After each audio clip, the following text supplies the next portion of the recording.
This is episode 459 of Wheel Bearings. I am Sam Abuel-Samad from Telemetry. And I am Nicole Wakelin.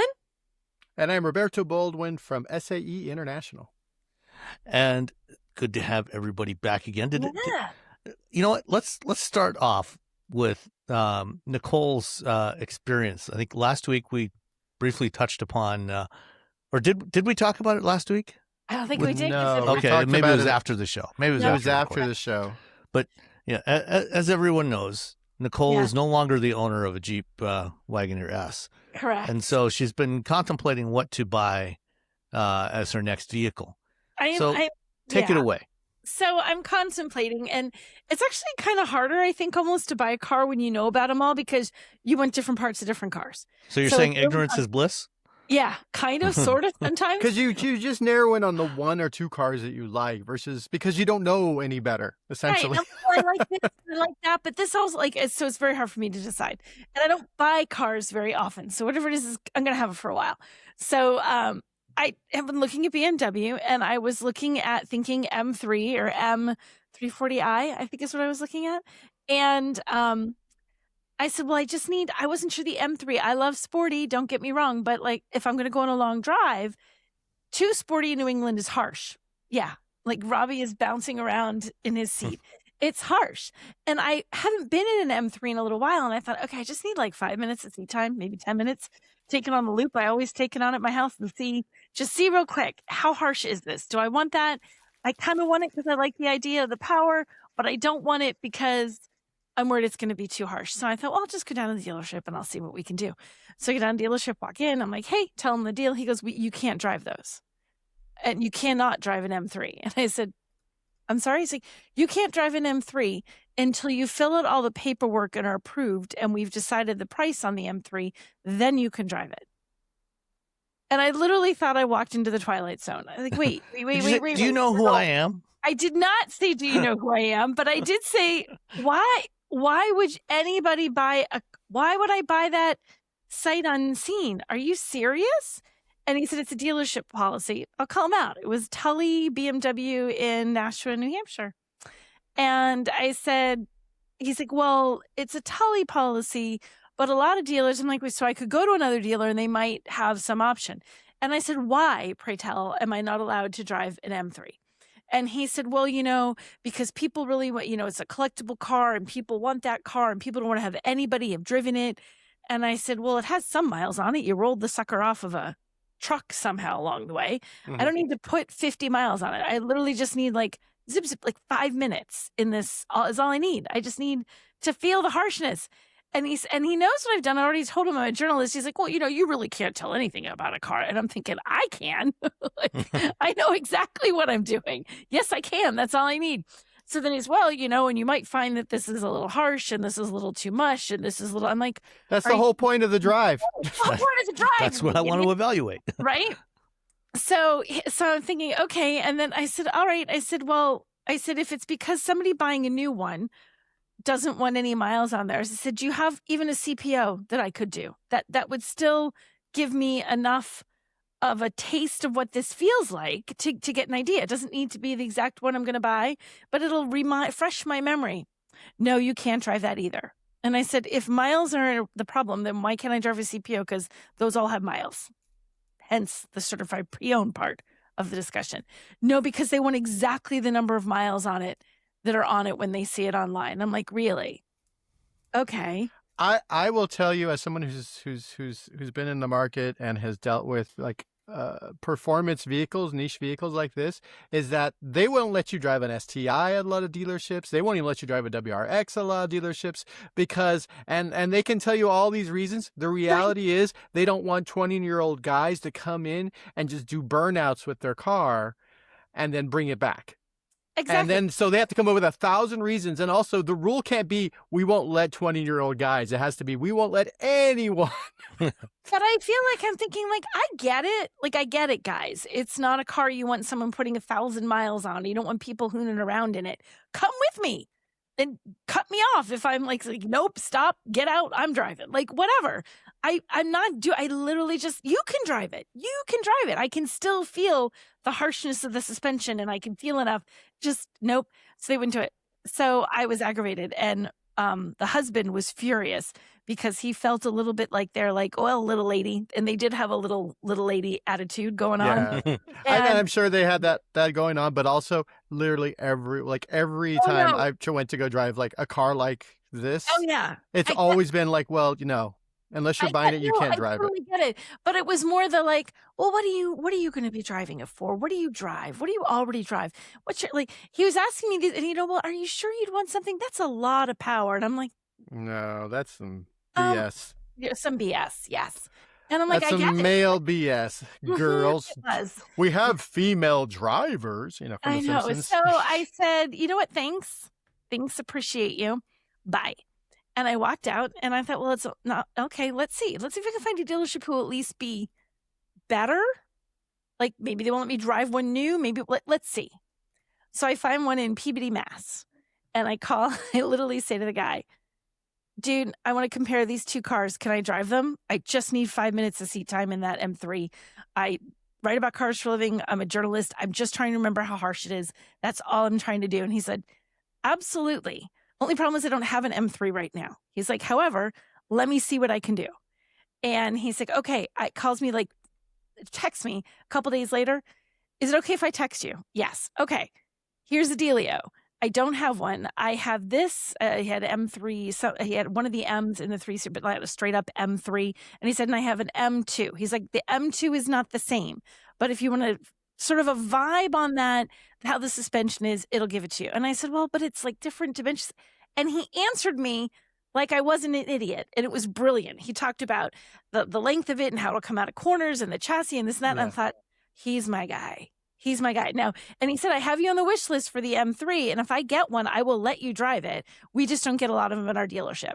So, but I can put you in an M2 right now if you want to go for a drive. So I'm going to chat with him later, and we're going to see about going to drive a BMW. But and it was, I guess the story is not just that it's hard to drive higher end cars or performance cars, but man, don't go with a dealership that does that. Like, search They're around. probably the same type of dealership that'll charge like throw a $15,000 surcharge on the car. Right. Like BRZs, when the new BRZ came out, some of the dealerships around here had $15,000. It's a $30,000 car, guys. Right. I'm not doing that. And that was my thing. It was, okay, I get dealership policy. I even get that you don't want 20-year-old kids hooning around in your car. However, come up with a solution that doesn't prohibit someone who actually wants to buy your car and not destroy it from driving it. And also because it's a dealership policy. Because initially he said, that's our policy. And that's when I said, our policy meaning BMW or our policy meaning Tully BMW? He's like, well, it's a Tully policy. I'm like, aha. So he's like, well, you'll find that everywhere. And I said, well, let me make a couple phone calls, see what I can find out. No. First place I called was said, and then the guy even said to me, he's like, wow, that's surprising. He's like, but did you ask him? Why wouldn't he let you drive it? I told him. And then he said, well, would he let you drive a CPO? They must have one of those on the lot. They do. They will not. He's like, and I can see the guy at Peabody does not want to throw them under the bus, but he's like, I don't even know what to say. Let me see how I can help you. Trying to be a cool dude, but yeah. So when I bought my WRX, I bought it used, and some places were like, yeah, no one can drive it. And I found one in like Santa Monica. They're like, yeah, sure, go for it, drive it around. Take your friend. My friend Micah, who was an automotive journalist at the time, he came out with me, and we drove it around, and we brought it back, and yeah. I'm gonna make a time after the 4th of July to head down to BMW in Peabody and see about. Is that PBD or? It's PEABODY. It looks like Peabody. It's pronounced Peabody. Okay. Peabody. That's just how you say it. PEA. Just a Massachusetts thing.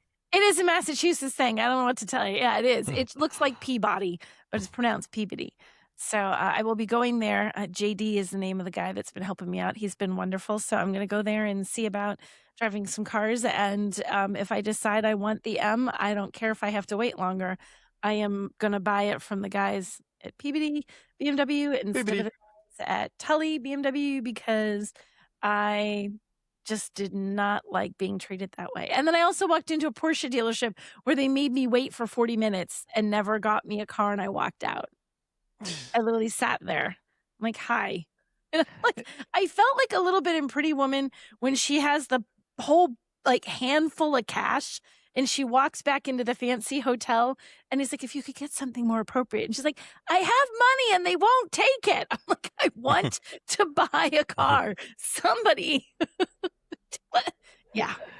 So, yeah. So the lesson here is if you're shopping for a car and a dealer treats you with disrespect like that, just turn around and walk away. There's other dealers. Walk away. They're usually like 5-10 miles away too. It's not like dealers are like walk away.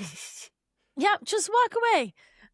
Yeah, that's what you do. You walk away and you find somebody who will help you out and who will actually treat you like a real person and not talk down to you. And when they hear your question, answers your question and has real answers for you and doesn't make you wait around, which, it doesn't matter whether you're buying a Chevy Trax or a Lamborghini. You should get decent treatment in a dealership no matter what you're buying.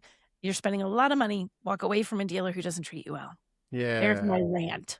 And if you work in automotive retail, treat any potential customer with respect, even if it's a 20-year-old guy. Yeah. Explain to him, this is the deal. I'm sorry, but we don't trust 20-year-old guys. Right. But treat them with respect. Yeah. Be respectful. Because you never know, that 20-year-old guy might actually have enough money to buy that product that you're selling. Some of the people over the years, I worked retail a lot of years, and the people who often came in who looked the most like they didn't have 2 cents to rub together would be the people who would come in and actually turn out to be regular customers who spent quite a bit and did have a chunk of change. And so you can't judge people by how they look or how their age or whether they're a guy or a woman or what they're wearing, and just treat everybody with respect. And definitely don't make people wait around for you for hours, like for almost an hour, 40 minutes. And I was like, I'm out. Or just sort of talking down to them like, well, you don't really know what you're looking for here. I'm like, I do. I know what I'm trying to figure out. Yeah. But you won't help me. If you see a customer in your showroom like Nicole that's sitting there, clearly is interested, take a moment from whoever it is you're talking to and just go over and say, hey, we're really busy right now. Yep. Can I make an appointment with you and have you come in at a time, when it's convenient for you and we can talk about what you need. That's a simple way to do it. I've been totally cool with that. Like, I get it. Busy people call out. You got 10 people walk in at the wrong moment. I'd be totally cool with that. But it was that sort of like, we see you. We're not going to help you. You're going to sit here for 40 minutes to get the keys to the one car you asked to drive. And you're going to sit here for 40 minutes waiting for a set of keys. I'm not sitting there for 41 minutes. 40 was my max. No. And I'm like, dude, I'm out. I used to work in I was a waiter for a long time and a busser, and then I worked at like Kinko's, and it's very easy to say, hey, hi, how's it going? Thanks for coming in. We'll be with you in a little bit. We're really busy. That's it. That's all you have to say. All you have to do is just if acknowledge the presence. Right? Yeah, if you just acknowledge people, that goes a long way. The Porsche guy acknowledged me, and he was initially nice, but then he said, just give me 1 second. I have to give these keys to this other customer. 40 minutes later, he's like, just a second. I see him at the service desk. I'm like, dude, you're killing me. You're killing me with this. And I'm like, no. Yeah, I would have waited 15 minutes and left. I know. I gave it a good long try. I know I'm like, it became like a little thing. Like, how long will he make me wait? And I'm like, no, at 40 minutes, I'm out and done. There's one thing you can't get back, and that's time. Mm-hmm. And I could be napping. I could have been napping. I should have just napped. I do have to say they have really comfy chairs at the Porsche dealership, but I could not get into the car I wanted. So that was my frustration. So after the 4th, I'm going to make an appointment with one BMW place, and I'm going to see about driving a couple cars, kind of get a feel for what I'm looking for, and I might go that route in my endless quest to decide what the heck car I should be driving. So since you didn't get to drive a BMW, yes, you didn't get to drive a Porsche, what did you drive this week? Things that were not nearly quite that exciting. So I realized that I forgot to talk about, I had a bit ago, I had a Subaru Crosstrek hybrid. Whoops, I just lost my screen. Wait, there we are. I'm good. So I had a Subaru Crosstrek hybrid, which isn't a new model. It's like part of the 3rd gen of the vehicle to bring in the hybrid. So that's a big deal to have the hybrid. Wait, I had this last week, and then you have the week before, Sam. I don't know. I haven't had the Crosstrek hybrid. I've had What I had hybrid, well, you know what it was? I had a whole bunch of Subarus, and I'm like, wait, I never talked about this one. It was like on Subaru Fest for me. You guys want to take a guess at destination right off the bat? Since, why not? 1,200. I'm going to say 1,400. Oh, you got it, Sam. 1,420. Ooh. Which is a weird number that I actually confirmed because it felt weird, but that is in fact what the website says right now. So as of this moment, 1,420. So there's only 2 trims of this. So it's either let's say $34,000 or $35,000 for the Sport or for the Limited.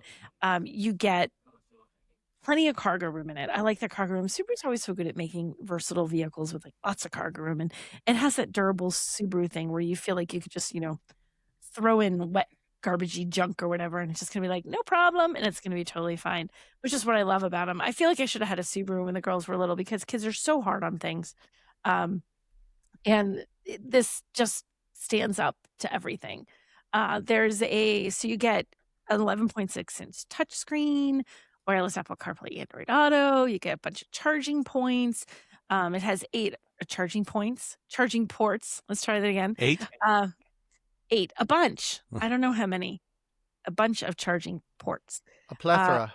And the 8 was going to be 8.7 inches of ground clearance. That's where I was going with 8. So yeah, 8.7 inches of ground clearance. So you can handle, like with most Subarus, you can go a little bit of off-road, no matter which one you get. You can handle a little bit of bumpity, more than just a muddy road. You can go up things that have a little bit of terrain to it. You can with this too. 194 horsepower, so it's not especially aggressive. It's fine, but yeah, it goes. You guys said pretty much the same thing, right? Wasn't it like it's fine? It just goes. Yeah, it's fine. Like, what are you doing? I'm not drag racing. If you're going to drag race a Subaru, right? Yeah, it's not a BRZ, which you really shouldn't be drag racing anyway. It's not really that fast. It's like drag racing a Miata. You're like, well, let's come drag racing other Miatas. Yeah. But yeah. So it does the job, and it's a hybrid, like low 30s, low to mid 30s. That's not a bad price for this. If you're a Subi fan, I like it a lot. I've always liked the Crosstrek, and I just think it looks cool. I don't know. I just like the Crosstrek. I don't know why that styling of that has always been one that I've liked. I think it looks good. I like it. So I had the Subaru Crosstrek, which was fun. What color? And, it wasn't a cool color. Oh. Shoot, I'm trying to remember. It wasn't that wild orange, or it wasn't orange. I feel like it was like a mech color. Maybe. Wait a minute. Let me look it up. I'm trying to remember which color I had. I got to go back in time. There've been a few cars in between here and there. Wait a minute. I bet if I see it. It's loading really slow, you guys.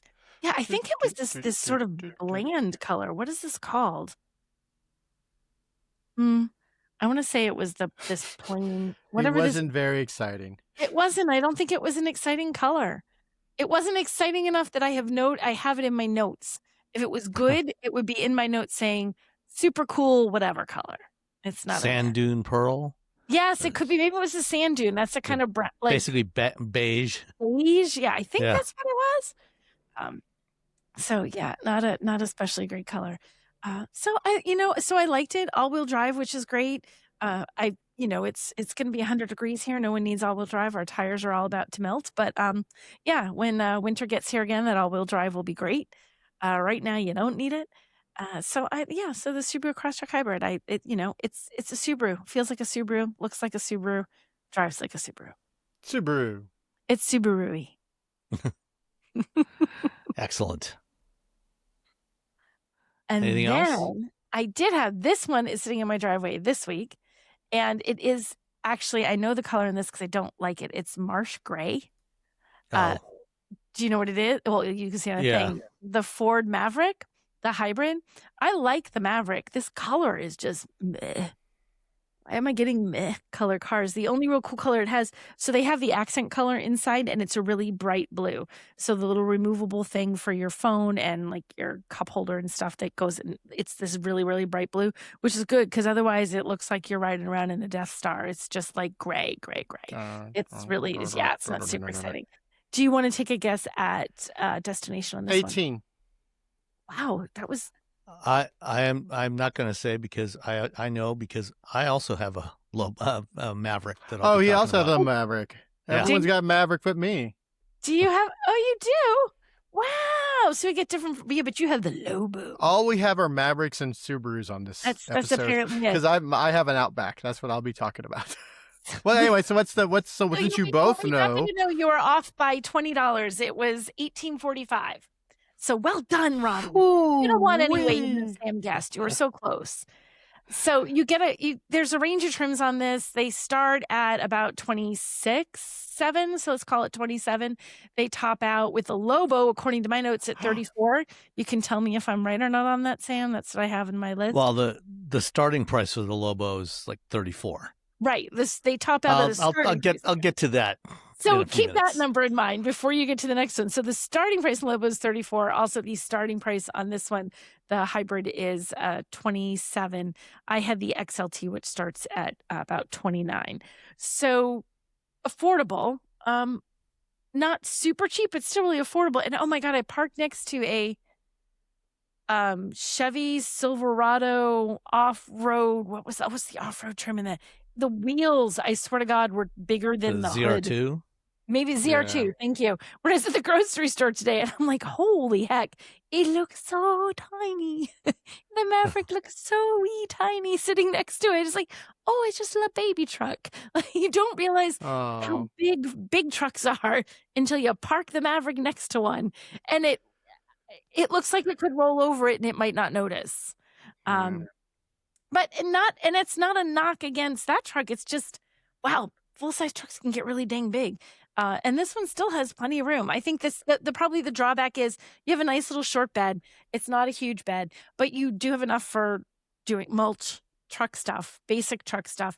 The back seat is kind of tiny. Most truck stuff, to be honest. Most truck stuff. Most of the stuff that most people are actually going to use a truck for. Exactly. Most people aren't really truly doing stuff they need a full-size truck for, except for on occasion, and you could just rent one. But this is nice because it gives you the truckiness, that bed, so you can do that kind of stuff. You have a little bit of room for cargo, make a run to the dump or whatever it is you need to do without having yeah, see, there you go.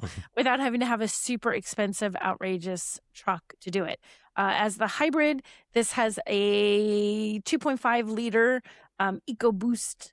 Is it EcoBoost or EcoBoost? I always say EcoBoost. I think it's EcoBoost. EcoBoost? Ooh, look at this video. I did truck stuff. Look at you. What are you throwing away? You ripped something apart. Old wood? That's our old deck. Your old deck. Mine does not have anything in it. Sorry. I didn't make it to the dump. So that's the hybrid. You can get it in front-wheel drive or all-wheel drive. The EPA says 42 city... Why does it come up that way when I looked at it? 42 or something. Like, what? I made notes that don't make sense to myself. I looked at it, I'm like, what did I write? 42 city MPG is what I have, and I normally put in combined, so I don't know why I wrote that down. But max payload's 1,500 pounds, 1,400 if you go with the all-wheel drive hybrids. So, and max tow rating is up to 4,000 pounds if you do the tow package. 2,000 if you don't. That's still decent towing. Like, you guys, you don't normally tow that much stuff. Everybody out there saying, well, I could tow a house with my... Okay, fine, but how often do you tow a house? You don't. You only need to tow a little bit of stuff. You have a tiny little boat. You have a tiny little trailer. You've got almost nothing you're towing. So 2,000 standard, 4,000 if you need to put a little tow package on there if you have a lot of stuff that you want to carry around. And it still has the coolest thing where you can... There's like the 3D printed stuff you can do, and you can use like 2x4s and stuff to partition off the bed so you can carry stuff however you want to carry it. Things don't roll around. You can make it a little like Plano box. Do you guys know what Plano boxes are? They are like a tackle box that people use for fishing lines and stuff. They're the best for organizing little things because it's like we use them for an art school for all of our pens and erasers and pencils. You can move it around. Paints. You can move the little partition pieces to whatever you have to fit it. So if it's long or short or whatever, I think it's the Plano box of trucks. It's I've kind of got awesome. one for my Dremel and all the little bits for the Dremel. It's exactly like that. So I think that's a really like one of the really cool features about this, aside from the fact that it gets good fuel economy and that it's not outrageously expensive. So I've been a fan of the Maverick since the first time I drove it, and I'm still a fan of the Maverick. I think it's a solid little truck at a solid price. My neighbors have had theirs since the beginning of 2022, 4.5 years now. They got when you could still get the XL hybrid for $20,000. That's what they got. Good. Still gets 42 miles per gallon. Yeah. They love that thing. Yep. Yeah. So, yep. So that's the oldie Maverick. I'm a fan. I've always been a fan. So there we go. All right. Robbie? I had the Subaru Outback Limited XT, so a bigger Ooh. Subaru. It's bigger. It just looks like a raised station wagon. And I actually did off-roady things with it. I had to go somewhere in the Sierra Nevadas. I won't say where because I'm pretty sure the locals would kill me if I told everyone where this was. But you have to go. It's 5 hours from my house. So it was a trek. And like the last hour or so is on dirt road or 10% from being dirt road. It's just like you can still see where there's asphalt is, but it's not really. Oh, it's kind of like the roads in my neighborhood. Yeah. So yeah, and so we had to go over rocks. It's a very narrow road in some places where a cliff on one side and a cliff on the other. So you have a wall and then a drop. And it felt zero issues, no problems. We had to go over big, over things. We had giant holes in the road. We had big gouges. We could move around. What's funny is it wasn't until on the way back from the location, from this sort of out in the middle of nowhere place, that I remembered to use the little cameras. I'm like, here's the little cameras. Because there was one part where you have to, because like, I'm going to go this one little area, and there are rocks on either side, and there was a good like 2 or 3 inches of clearance on either side that I could use this to get through these rocks. So what I really like is that, and I first used on the Outback Wilderness during the drive program, is that you have downhill descent on vehicles that have any sort of off-road anything on them. But typically what you've had to do for years is like, you got to stop at the top of the hill, you got to turn it on, you got to set it to whatever speed you're 8 miles an hour, 5 miles an hour, whatever, and then go down the hill. With Subaru, with the Outback, is this, you just start going down the hill and just turns it on automatically. Which I find that's the way it should be. Yeah, it just turns it on automatically. Like a pitch sensor in there. Yeah, and so doing about 8 to 11 miles per hour going down a hill, and putting the brakes on when I need to, and it did really well. It was definitely a road you couldn't take a Corolla on because it would have scratched up the bottom. But again, if you had a pretty high little something or other, you probably could have done it. But you had, I had the peace of mind of knowing that this is a Subaru, knowing that, that hill descent is going to keep me from having to sort of stand on the brakes sometimes in order to get over things. And that thing where you're going down a hill and there's something and it's off. So it's like one tire is going over it. And so you kind of have to sort of feather the brakes a little bit so you don't catch and then slide as the wheel comes back down to the road. You don't have to worry about that, which I found very helpful in my drive. This thing has that 4-liter, 2.4 4-cylinder, 2.4 liter turbo boxer engine. It has 260 horsepower, 277 pound-feet of torque. There was a lot of freeway driving with this thing. So it was comfortable on the freeway. It was comfortable on back roads. It's just a really nice, hey, you want to go on a long road trip that at the end of it, you're going to have to drive for an hour to go 10 miles? Because that's what it was. That's the last 10 miles or that extra hour. Then you could do it. And there's tons of space in the back. Now, originally I was supposed to get the Trail Seeker. So I was very excited about taking the EV Outback up to this place. But I don't know, I had to go to the shop or something. So they're like, hey, we'll get you an Outback.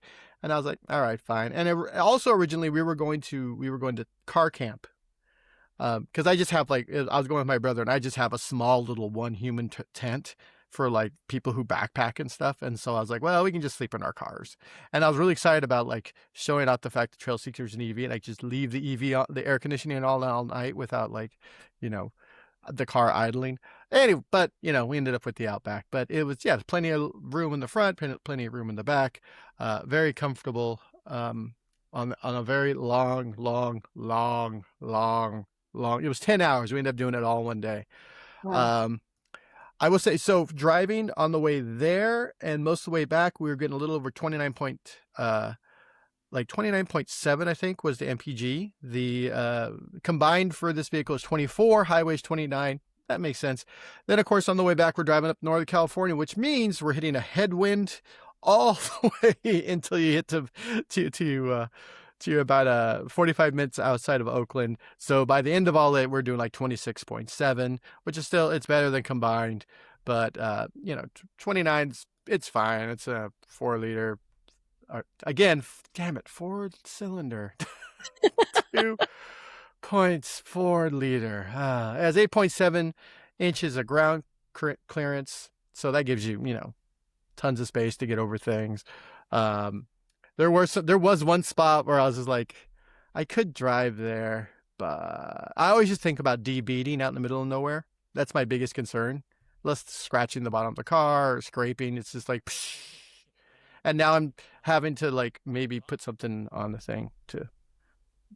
Yeah, just cutting your tire on one of those rocks as you're maneuvering through them. Yeah, and they're really sharp. Some of those tires. It has a 12.1 inch multimedia system. It has that Subaru infotainment system, which is great for turning on CarPlay. Pop it on, or Android Auto. It was wireless. It had like the what I have the Crosstrek. It has that flat spot for the wireless charging, which means your phone's just sliding all over the place, especially when you're off-roading. So you're making an off-road car, but you're not making an off-road charging thing. So I ended up bringing a cable because I knew what was going to happen. So at least it's connected to something. You're not fishing Yeah, out. I'm just like, you know what? It's just gonna slide all over the place. Not gonna get Subaru anything. should have been one of the first automakers to put the Qi 2 or MagSafe wireless adapters in there. Yeah, Nissan's got them, and they might. I don't have I don't have the magnet case because my wife bought me a nice case. So I have a magnet case somewhere on my desk. I think that this one's cracked, so I have to change it pretty soon. So it might have had the magnet. It just says wireless smartphone charger. It doesn't say anything about Qi 2. It doesn't say anything about magnets. So maybe it has a magnet. I don't know. Subaru owners, if you have one, yell at me on the internet about it. Subaru owners are Subaru people. I mean, that's the whole thing. At the end of the day, how's it look? It's fine. But does it do the thing you want? Yeah. Does it have buttons? Uh-huh. All right, cool. That's it. Can you drive over things that other people buy a Jeep Wrangler for? Yep. No problem. I could, we got there. There was a couple of people there who were fishing, and one of them, they were leaving as we were showing up, and so we passed them. And then one of them came back and they were looking for a hook. And I was kind of like wondering if they were coming back to make sure that we weren't going to go there and like Instagram the hell out of it and make it like, hey, everybody, this is a cool place. Because it feels very much like a locals only type situation. And we used to camp there like 40 something years ago. Oh. So I haven't been there in 43 years. That's what my brother and I figured out. And it looks the same because, mountains. Trees. There was like an extra tree that I'm like, whoa, that tree wasn't there before.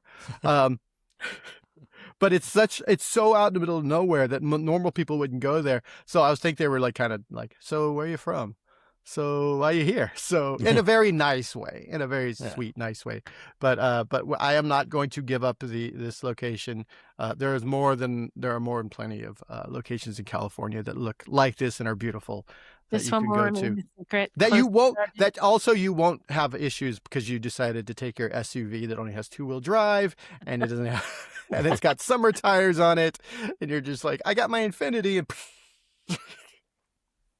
so So I did Subaru things with the Subaru. Is the only way I could have been more Subaru is if I'd like shoved a bike on it and I had taken my dog. That's it. That's the only way. Only thing that's missing or like a from the Subaru canoe. I experience. could have put a canoe because it was at a river. Or a kayak or something like that. Yeah, I didn't do those things, but all the other Subaru bits I did. And yeah, the Subaru Outback, I like the wilderness. I like this vehicle. I know they're just big. They're SUVs now. They used to be wagons, but they're really just raised SUVs. It's really big. It just feels like so big compared to the old Outbacks. Yeah. There's so much space in it though. So if you want a wagon for the family, that's higher off the ground, Outback. There you go. There you go. There's a couple of them in my neighborhood now, and I've been seeing them pretty regularly when I'm out walking the dogs. And I'm still not crazy about the new design. I still like the look of the old design's cool. The old design better, but whatever. Again, at the end of the day, it's a Subaru. Yeah, it's a Subaru. When you're like, what's it look like? It looks like a Subaru. Or not. Whatever. I'm gonna buy it. The design has never been one of Subaru's strong points, anyway. Yeah. It's more about how it works, and they get that covered. So, did you say what the price was? The total price?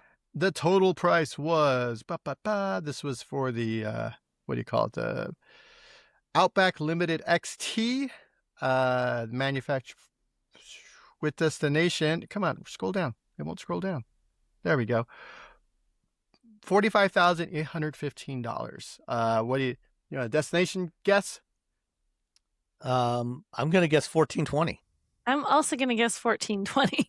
Wrong. It's $1,450. It's $30 more. Oh, dang it! I almost did $1,421 just to be different. I would have won. Oh, you could have won. Yeah. Sorry. Well. Anyway, yeah, this car starts at less money than that. Hold on. Let me scroll up real quick. So it starts at 34. It starts at 34,995 for just the regular Outback, which they call the base level, which is called the premium.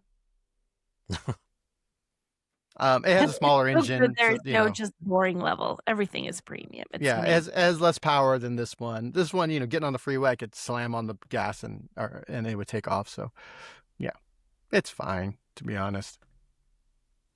Subaru Outback Limited XT.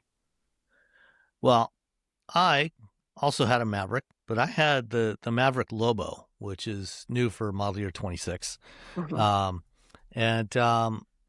It's the Lobo, is it's supposed to be like a street truck version of the Maverick. Yeah, it's the suspension's tuned a little differently. It's not available with the hybrid. It's only available with the 2-liter EcoBoost. So 250 horsepower, which is fine. It's more than adequate. It's not any more power than you get in any other EcoBoost Maverick. Same output. So they haven't done anything to the engine. They did change the transmission. So all the other EcoBoost Mavericks get an 8-speed automatic transmission. The Lobo also still has an 8-speed, but they electronically lock out second gear, which is supposed to keep the engine more in the power band. What? I don't know. That didn't really make any sense to me. I don't know. So second gear that's the gear that's going to go out on your car. Because first gear you take off and you slam it in the second. That's the number one shift you're doing in your car is second gear. And so, it's like some cars, like they could have just like say the WRX STI, that second gear, that the gearing is really tight. So you're in second gear for like a second. Yeah. But instead, so you're just in first gear for a lot longer? And then it goes to third? Yeah, and then it drops down to, it goes to third, to what would normally be third gear. So you get more rev drop. I don't know. It doesn't really make much sense to me. But, the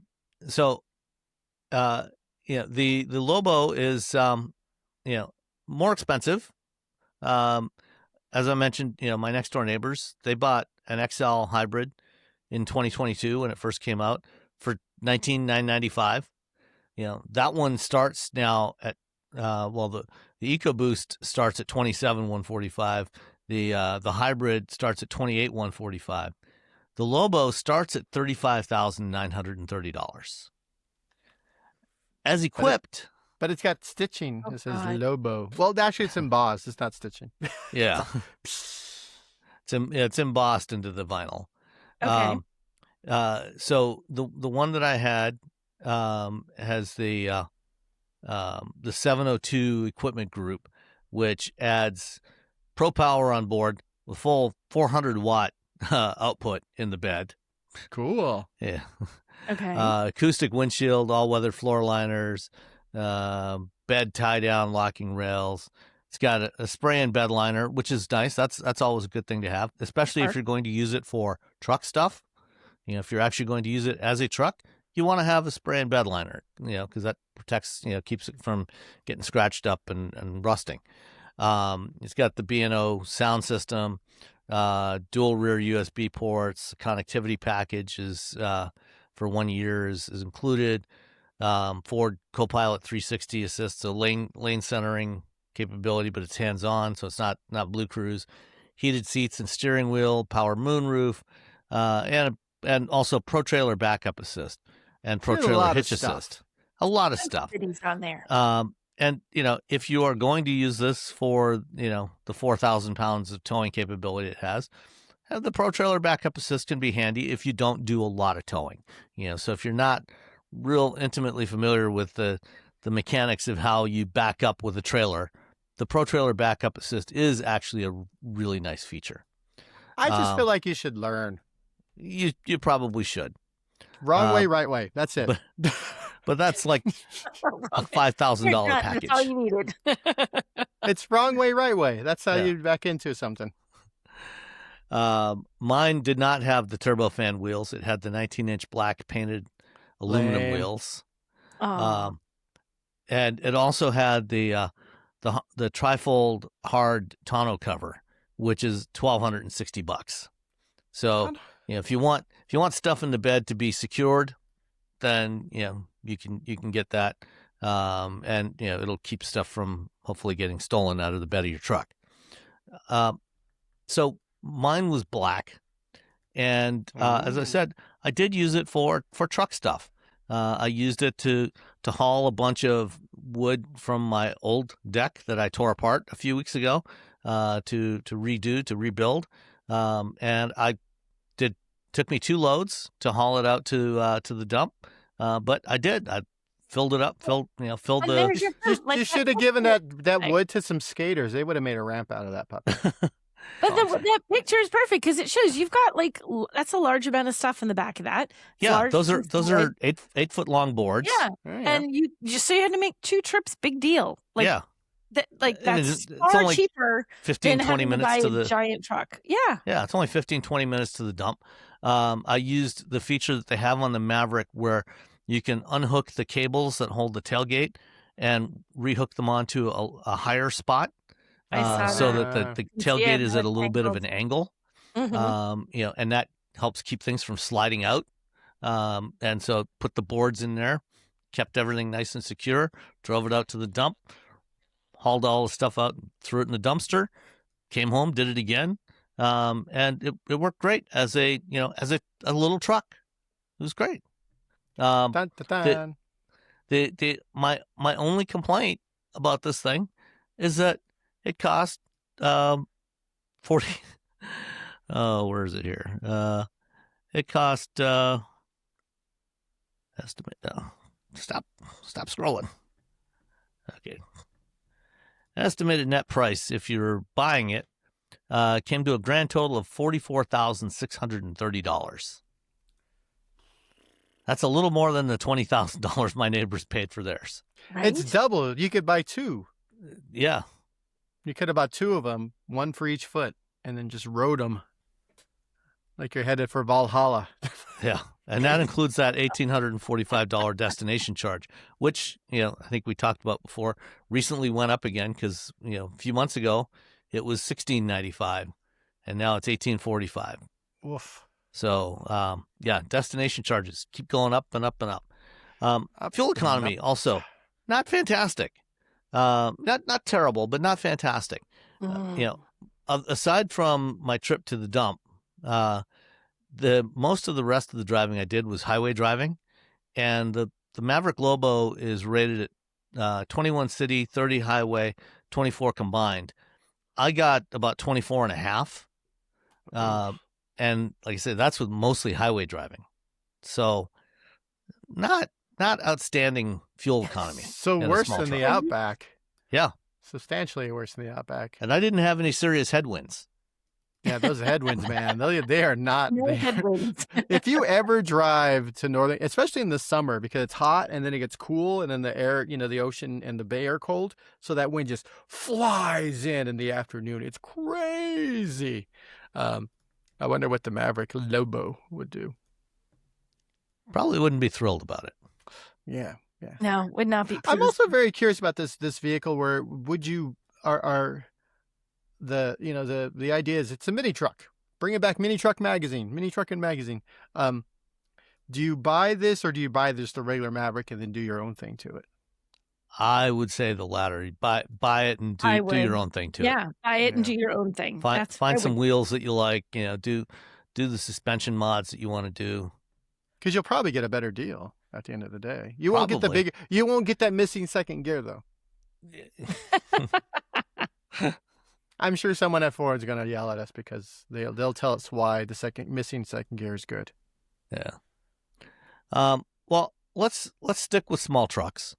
Because Robbie, you went to L.A. a few days ago. I did to see the Slate. And Nicole, I don't think you were there, but you wrote about it too. I did write about it, but I did not go to the review. I was not invited to the little reveal-y there, so I didn't see it. I know, no love. Well, I was there, and you weren't there, and then I cried a little. Oh, Nicole. But then I saw other people, and I'm like, and I forgot all about you. Okay. Who cares? So yes, so I went to the Slate event last Wednesday, which was a very odd event because it turns out there was also an event on Tuesday where some people got to drive the car. I was not one of those people. Like The Verge, I think Car and Driver, and the Autopian got to drive the car. 3 completely different places, if you to be honest. That said, $25,000 for this vehicle, 205 miles of range. It is the modular pickup. You have to roll up the windows with your arm. You have to use the crank windows. There's no stereo in it. All the things that people apparently love and hate about this truck. This truck is very fun on the internet because people will get very angry because, well, it has, it would only have cost this much to put the window, the automatic windows. The reality is it would have cost more than that because of the engineering. So I talked to them because there used to be an option to put power windows in the truck. And I'm like, hey, it's not there anymore. What's going on? They're like, well, first they were like, hey, it's they made a big marketing push about it having a crank. You could get little pins about having hand crank. And they're like, huh? People love that. And then and they're like, well, we'll see. And I think what really happened was when it came down to engineering, the amount of work they had to do inside the window, inside the door in order to have the window roll up and then running another, they're like, you know what? Forget it. Just forget it. Instead, you get like a gigantic frunk, 7 cubic feet of frunk. That is a lot of frunk for a small truck like this. I hadn't we'd already seen it with the hood down. We hadn't. And I'm sure they had videos of it, but it wasn't until I showed up there like, oh my gosh, it is so big. You could throw they showed 2 carry-ons in there and like a backpack. They showed like coolers in there. There's so much fun. And that's sort of, as a person who's very interested in the vehicle, one of the things I was thinking about was like, look, where do I put things that I want to lock up? Turns out I can shove it all in the front. They did go from 2 batteries. One was 150, the other one was 220 something. I forget the second battery. So what happened was 80% of people online who were using the Maker, this little configurator, they were building it with the larger battery. So they're like, well, why don't we just do the same price that we're going to do and then just have one battery that's sign up like a Goldilocks in the middle. So that's where you end up with one battery, 205 miles of range. There is not an extended range battery. Maybe there's one in the future. Who knows? They were sort of mum on that. It has 181 horsepower, 195 pound-feet of torque. It'll go up to 60 miles an hour in a blazing 8 seconds. Which, to be honest, that's more than enough. That's more. I think my Honda Civic would do that in the 90s. So I'm like, oh yeah, this is fine. And when you and it's funny because during the drive, the ride along, not the drive, I just sat there. While someone else drove. The gentleman who was driving me, Matt. I believe Matt is his name. I think it was Matt. Yeah. I watched your video earlier. He went around the corner really quick, and like you could tell the tires were trying to like break loose. And from 0 to 30, which is what everyone cares about really in the city, totally quick. And it got to 60 in, I guess, the 8 seconds. I don't know. I didn't have a timer. You didn't verify it? How do we know? Yeah, I didn't verify it. I didn't have my GPS timer. Didn't bring your race box along? Did not bring my race box along, which is, God, I'm so dumb. But you can. Here's the thing I did find out. You can disable traction control. So if you want to drift, go crazy. Knock yourself out.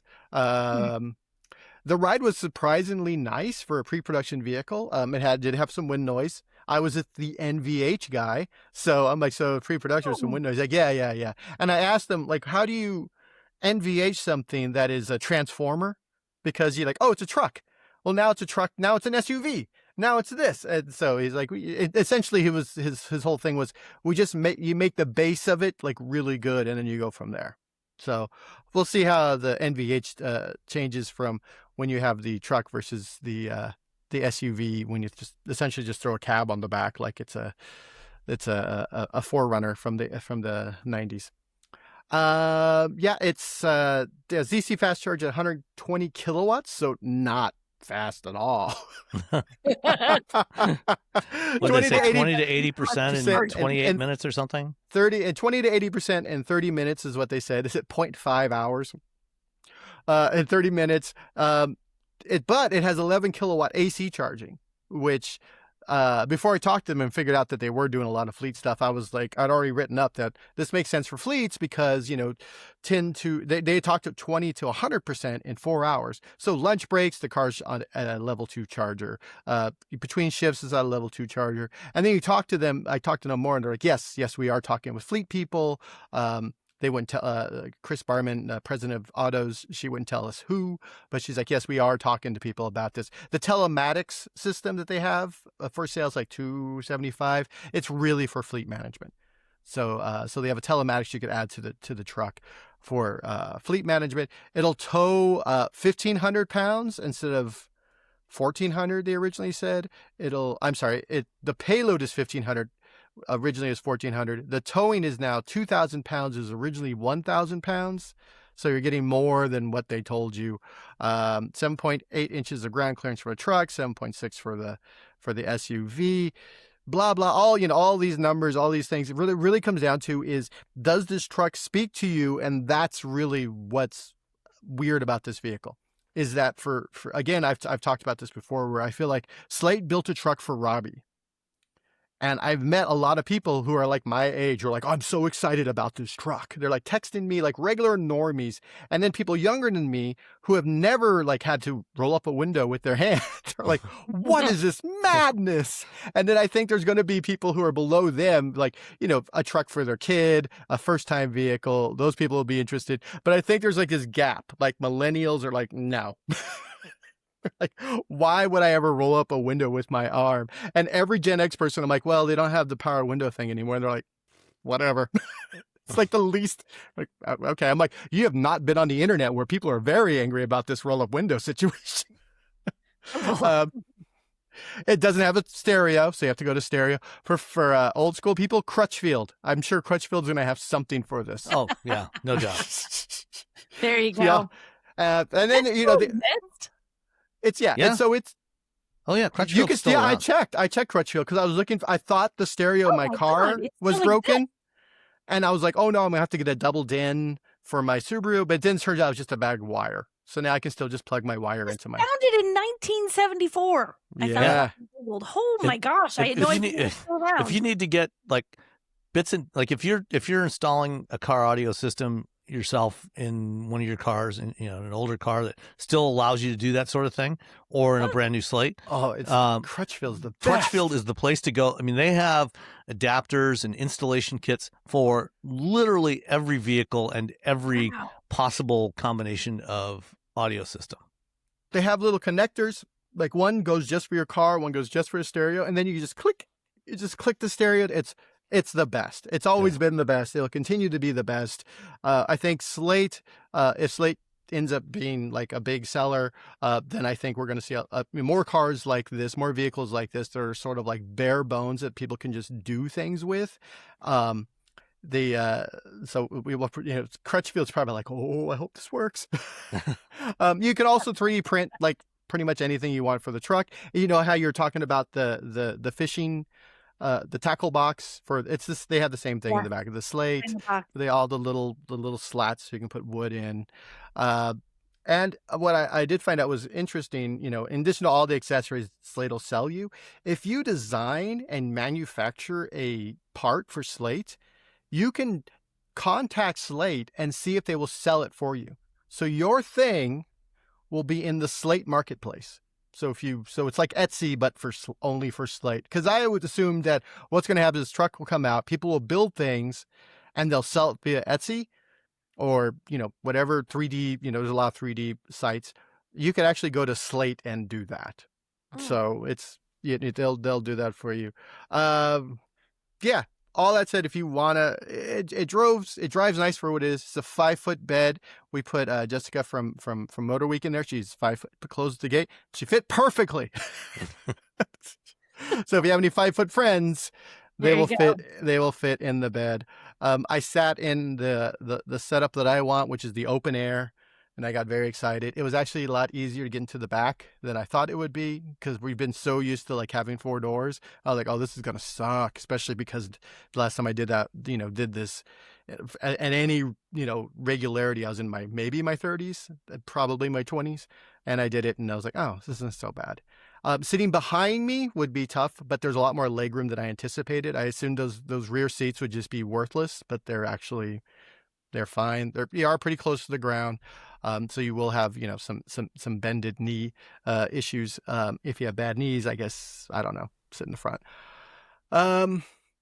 Yeah, I think there is a very, they said they had sold by like 9 a.m. and they went on sale at 5 a.m. or the pre-orders opened. They had 10,000 pre-orders already. So within 4 hours on the first day. So, maybe they only got 11,000 by now. Who knows? We'll have to see how that works. But I think it is a very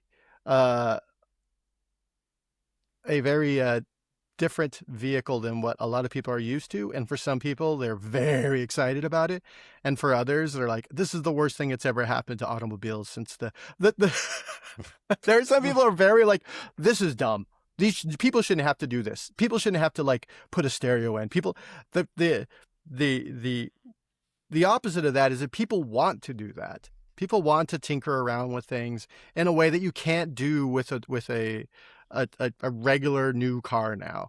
And there's, the Bolt, if you want an EV that's inexpensive and has all the bits and pieces, the Bolt's only a few $1,000s more. They did not share a destination charge for this, but multiple people told me like, well, the destination charge is going to be in the same line with how we do everything else. So I'm thinking it's probably going to be 1,000 versus 1,800, like for a Maverick. I think they're going to try to keep it pretty low. That said, if you don't want a Slate, all right, fine, I don't care. So if you do, you're probably weird like me and very excited. Weird like me. So the question is, at $25,000 starting price, and the squareback SUV is 30, the fastback SUV is 32, and like last year when they announced this thing, they said you'll be able to put this stuff on yourself. I guess you can't actually do the SUV conversion yourself, right? You can have it sent to your house and do it yourself. Mm-hmm. Okay, because what I saw in a so lot they of have places, beginner, they were saying that moderate, it has and to be done by advanced. a shop, by an approved shop to install that stuff. The only thing I think the thing they're like, don't do any battery stuff. Don't try to do it. Don't. So there are on the site, on the marketplace, it tells you how difficult. They have 3 levels: beginner, moderate, and advanced. Advanced would be something like this, putting an SUV kit on there, getting your friends over to help you put it on there because it's going to be heavy, and tighten it down with one of 1,000 torque wrenches. So yeah, it's if that's my biggest question is I buy the truck and then I want the SUV kit, and it's only let's say it's $5,000. How much does it cost to ship that? Yeah. What is the shipping price for it's about 200 and something pounds. So let's just say 300. Let's just round it up to 300. It's probably going to be $500 to $700, I'm guessing, at a minimum. Yeah. And things you buy for the vehicle, if I buy the vehicle from Slate and I want all these extra accessories, they just ship it with the accessories for you to put in yourself. So if I want colorful, you can't say I want these things done and it comes to you that way. You have to do it yourself. You could, I assuming they'll just send it to you, or they'll send it to like one of the places to do. It is a very DIY. Yeah. So I asked them, like, what if I want these colors? They're like, oh, we'll just ship you all the color bits for you. So you don't lose the gray bits.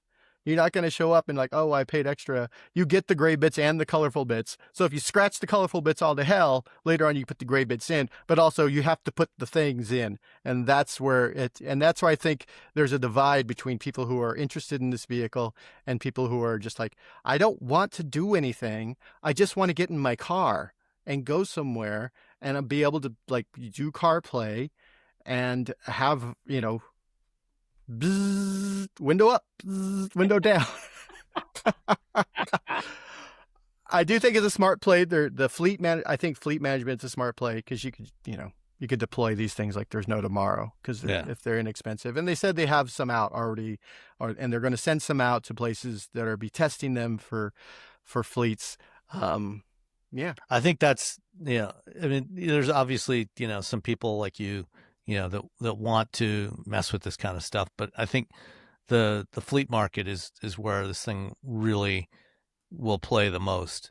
But I mean, to be honest, all trucks are the fleet market. I mean, there's the fleet market. And then if you get a big truck that people don't know about, the fun, if you have a business and you want to buy a vehicle for this business, if you buy a really heavy truck, you get an awesome tax break. Yeah. So if your business is, I'm a hairdresser and this is my business, I will have to buy a F-150 in order to get this tax break for my vehicle. I need an F-450 dually to carry around a pair of scissors and a comb. Exactly. You never know; they might be big scissors. So you could, So which I think is still sort of ridiculous that you can only get that tax break if you buy a Gigantor truck. But it helps, F-Series sales are, a lot of it is fleet. A lot of it is businesses. This is my business truck. And then you have people who just want to broom. I see a lot of small businesses running around, with Mavericks, doing for deliveries. There's 2 of them on my block that are Mavericks. I think because and then the price went up 40% on the Maverick, which is like, come on. Yeah. I mean, there's a roofing company not far from here. They've got like 10 of them in their parking lot. I know someone online who they bought a couple right when they came out, and they use them for the business. And I think we're going to see a lot of that with this vehicle as well, where people are going to buy them for their business.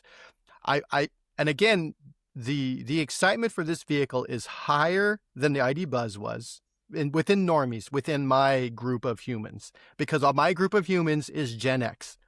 So and a lot of them apparently all work on cars. They all had something. And then there's people who just like, I just need a car. I don't need all this stuff. So I feel like it's going to be this weird Gen X vehicle because I get a lot of texts, Instagram messages, Facebook messages, just like, oh, tell me all about when I got back I went straight from the event to band practice, and I walked in, and the rule was everyone could ask one question in between each song.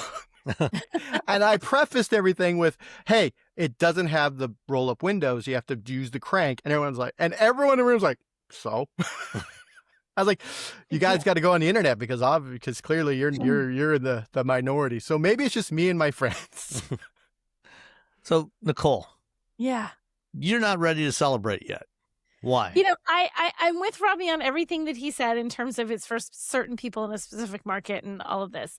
I am your Gen X, Robbie, and I don't see the appeal in it at all. I don't want a stripped down car. And I feel like it's a lot of money still for a stripped down vehicle because most people are going to want to add something.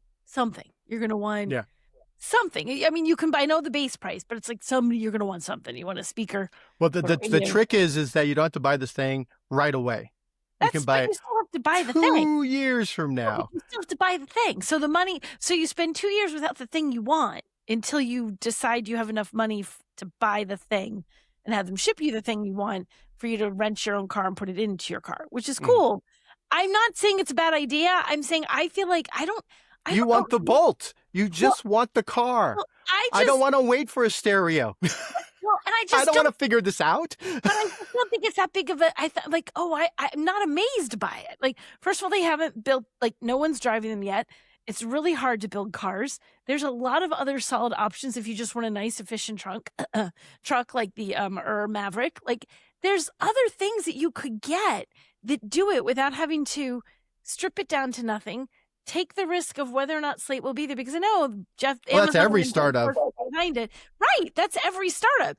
You don't have to take that risk, and there are plenty of things that do what it does, which is why I'm hoping they succeed. I am wishing them all the best.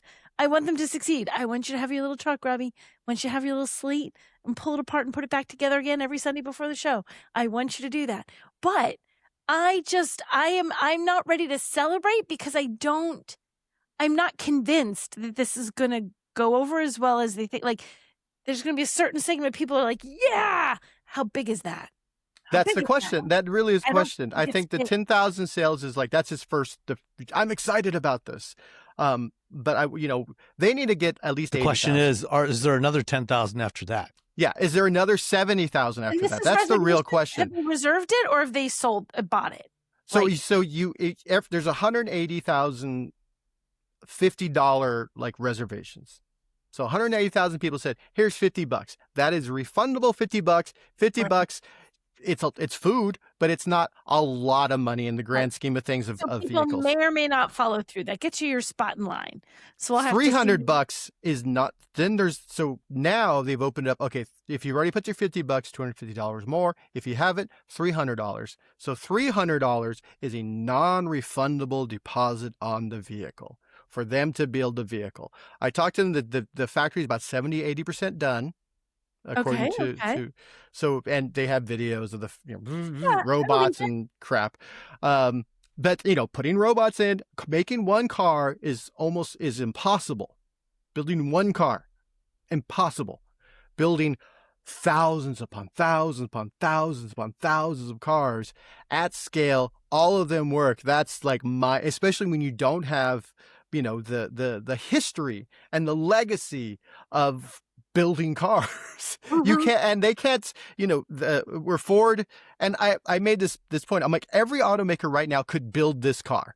They could build a $25,000 electric truck that just has a stereo and roll up windows that have they can have the thing that people have issues with this car but they won't do it because the profit margins are super slim and they're going to make way more money on those F-Series pickups. Yes. We had a good cheap truck and then the price went up 40% because Ford got greedy. Exactly. That's all. I wonder, that's where all of my questions are with this. It's not of like they shouldn't have made it. It's not nobody's going to want this. Are enough people going to want this? Are enough people going to want it? And are they actually going to be able to pull it off at scale? At scale.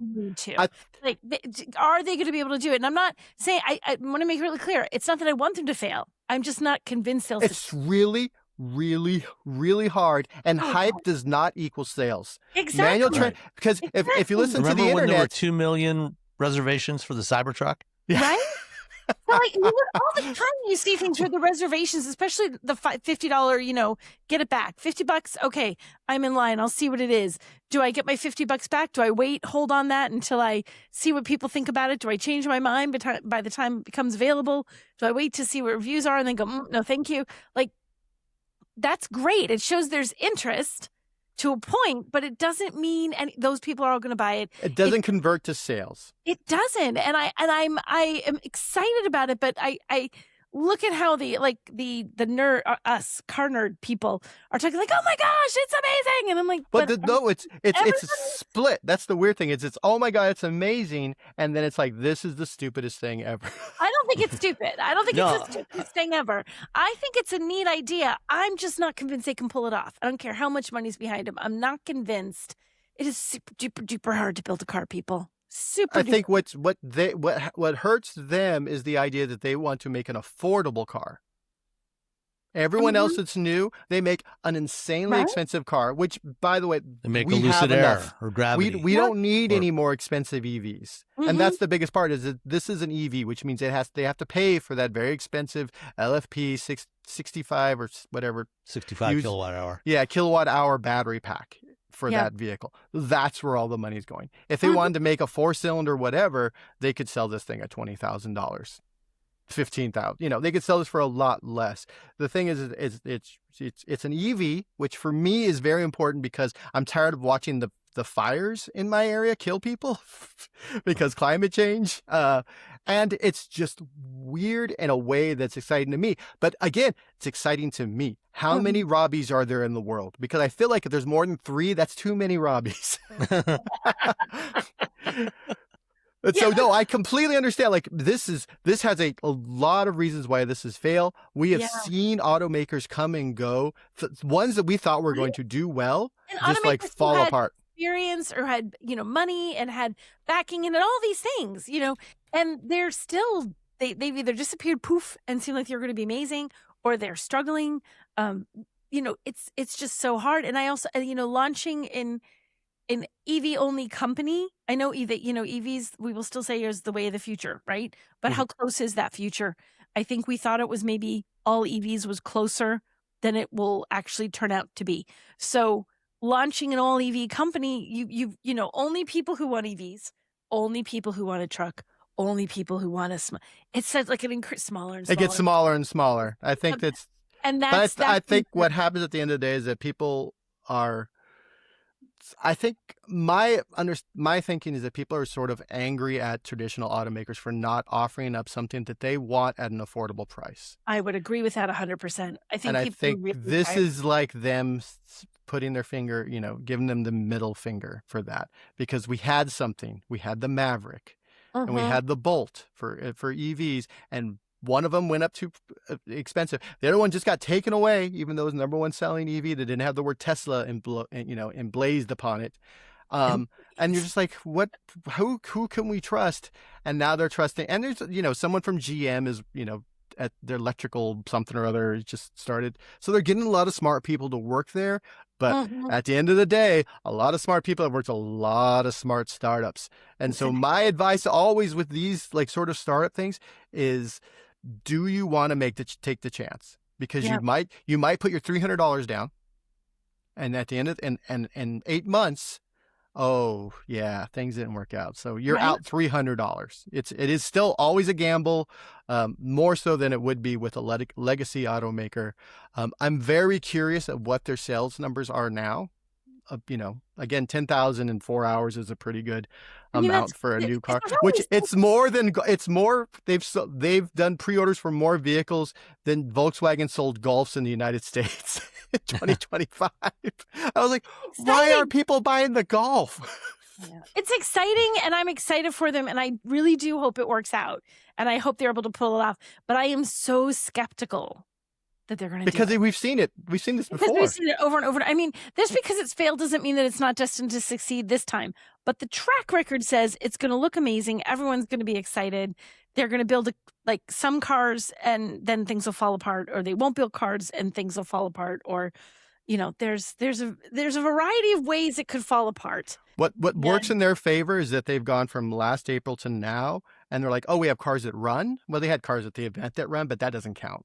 Right. Unveil events with moving cars no, that's not the same. Who knows what those are thing or but they have cars that run now. They have the factory. They are moving quickly in a way that an automaker should, versus like some of the other startups that just took, like Rivian. When Rivian first came along, I made someone else at Engadget cover them because I was like, this isn't going to work.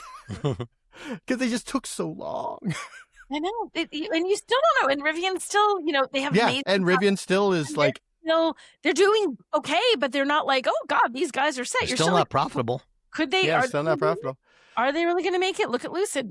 Are they going to be here? I don't really know. Like, you don't know. I wonder like how much of that is like, is it because Rivian, Lucid's had software issues? This company... Yeah, it just drives, software issues. Right, there's no software. It's mostly the BMS. BMS is your biggest thing, the battery management system. So I completely understand anytime someone says, I don't know if they're going to make it. That is completely logical assessment based on what we've seen. I think as a startup, I think they've done a lot of smart things and good things, and they seem to be on track. To me, I am leaning more that they were going to make it versus they are not. But that's this week. Next month, I have a month to put my $250 down. I have not put my money down yet. What, you have $50 down right now, and you could. I have $50. This is the only vehicle I've ever put money down on first. Really? Again, because it's such a, it is so coded for Robbie. It is so, it's like it is so coded for me as a vehicle. And like, oh, I'm going to do this. I'm going to do this. I'm going to build mounts to put up a shimmer wall on top of a DJ set that I built. That's so yeah, this truck it's really Robbie coded. In your wheelhouse. All right, so let me ask you a question. Okay, so the starting price of this thing is $25,000. Yes. Given what you're getting, which frankly is not that much, there's manual windows, no infotainment at all, not even cup holders. You got to pay a couple $100 extra for the center console with cup holders. No, you don't. You just print them. I'm going to pay $5 for cup holders, okay. Sam. What are you talking about? All right. So is $25,000 cheap enough? Because for $25,000, you can go buy a Kia K4 hatchback. Not an electric car. You can go buy a Corolla hybrid. The electric car is very, very important to me at this point. Okay. The electric car is important to you, but is the electric car, if you just want a cheap car? Like if you just want a cheap car, there are dozens of cheap cars that people just don't buy. Yeah. Why is the Kia Soul gone? That thing was awesome. Yeah. And the question is, are they going to buy this thing just because it's electric? That's what Nicole's saying. Is like you take in a market, you're like only EVs, only trucks, only weirdos. And the fact that it's a two-door, two-seat circle pickup as opposed to a four-door like a Maverick. I think at the end of the day, most people don't have friends. I see four doors, and a lot of parts. They may not have friends, but they like to think that they will have friends. That's the thing. Is like America, we buy based on what we think we're going to do. Yes, that's why we have giant SUVs and giant pickups. There's nothing in these. They're just hauling air. Right. They are just hauling air. So you have to. Is there a mindset where people are thinking, you know what? I never drive with anyone. Most people are not maybe dragging with their old deck to the dump in a Maverick. Yeah. I have a BRZ. Let me tell you how useful that rear seat is. I have been driving a two-door, two-seat car for like 8 years now. And so so for me, it's totally fine. And I can make it, and later on, I can make it in the open air. You can take the rear window out and the rear wall. Just take it out. Woo! Have a party. Everything is a party for me in this vehicle. If you're a big nerd who likes to mess with things you want to take the doors off, go crazy.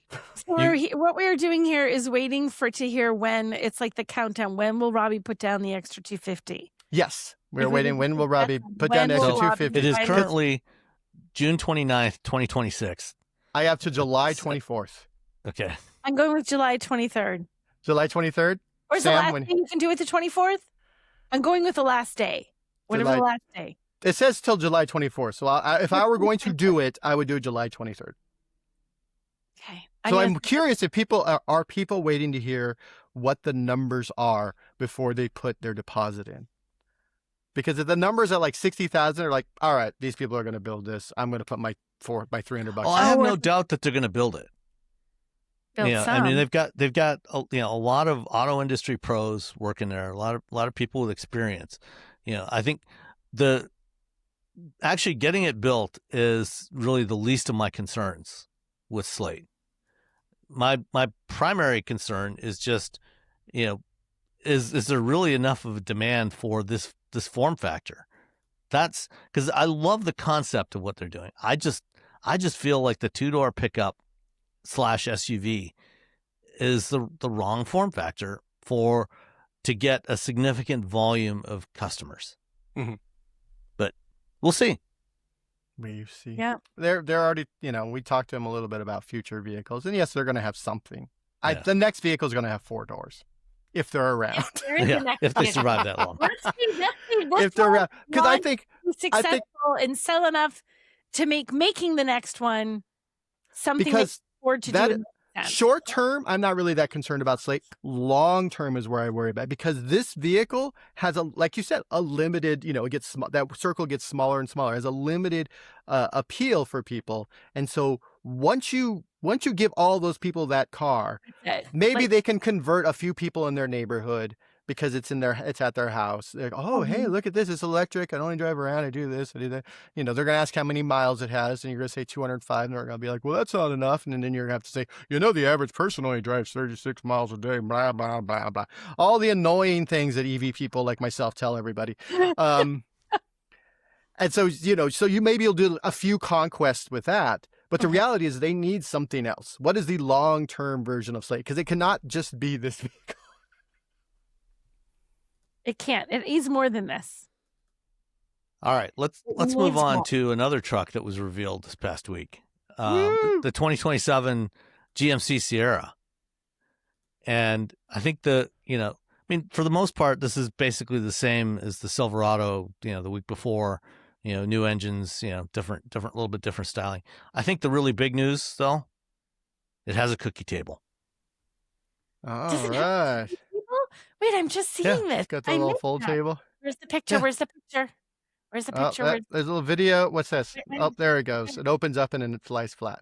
Look at that. There you go. That's amazing. It's got a cookie table. There you go. What do they call it? Do they call it a work table? They call it as they should. Yeah, it's like a work surface or something like that. You stupid people. It's a cookie table. If you called it that, more people would buy your truck. For $15, I could 3D print this for $35 for like $6. GMC is the professional grade brand. Professional grade. Or is it industrial grade? I think it's professional grade. Industrial sounds... Industrial sounds like toxic somehow. I don't know. Professional grade. They show the truck off in an airplane hangar, which is just like, hey, it's going to be a lot.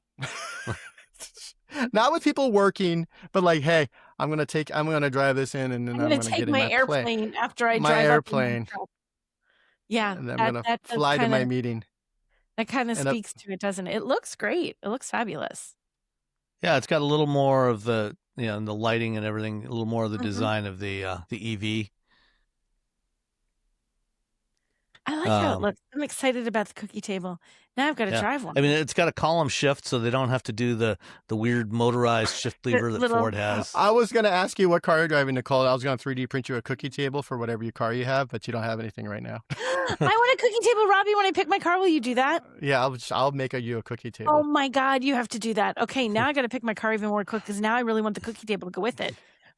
I'm just like, see, it's like $6, $10, but it's like like a couple hours of me designing it. I will pay you whatever it costs to do the plastic bit, and then hours of sanding to make it nice.